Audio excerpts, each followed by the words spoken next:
All right, so now this is where it all comes together. This is your final step, step 4, where you're going to declare your coaching niche.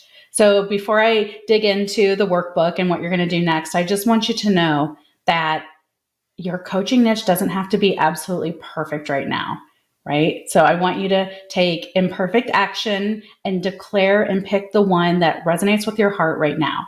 That's the one we're going to use to build out your business. What will happen is, as you're going down that path, others may become more clear, and that's okay. And you can refine that. So remember, this is an experiment. I want you to go with what you're feeling right now based on everything that you've learned and being able to do the different steps. All right. So now it's time to get your coaching niche checklist and your workbook. Let's get into fast action on this. So just remember, if you are struggling with this, that's okay. One, you can take a step back, and I want you to assess your passions, your strengths, the unique value that you can offer to the world, which will help you clarify what sets you apart in the coaching industry.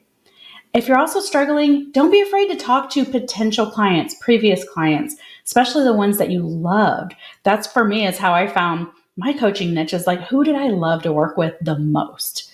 And that's, for me, was coaches. I loved working in the coaching industry. I loved helping coaches kind of just fill those gaps, because there's some great coaches out there that just don't have the business structure that they need in order to be as successful as they want. I want more great coaches in the world, and I don't want anyone giving up because they're struggling and frustrated about the business side, right? So you can, reach out to your favorite clients, previous clients, create a survey that you can do and send to people who you're thinking about for your niche, right? So that you can truly understand the challenges that they have. And it might give you some insights on where you can fill the gap, and doing it in a way that kind of makes you stand out a little bit. Remember to use their words.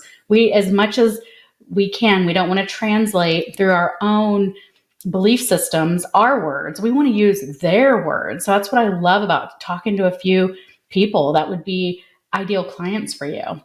Even if it's a 5-minute thing, hey, let me know. Do you have 5 minutes? I'd love to chat with you and just ask you some questions. I'm kind of playing around with niching my coaching business more, type of thing, right?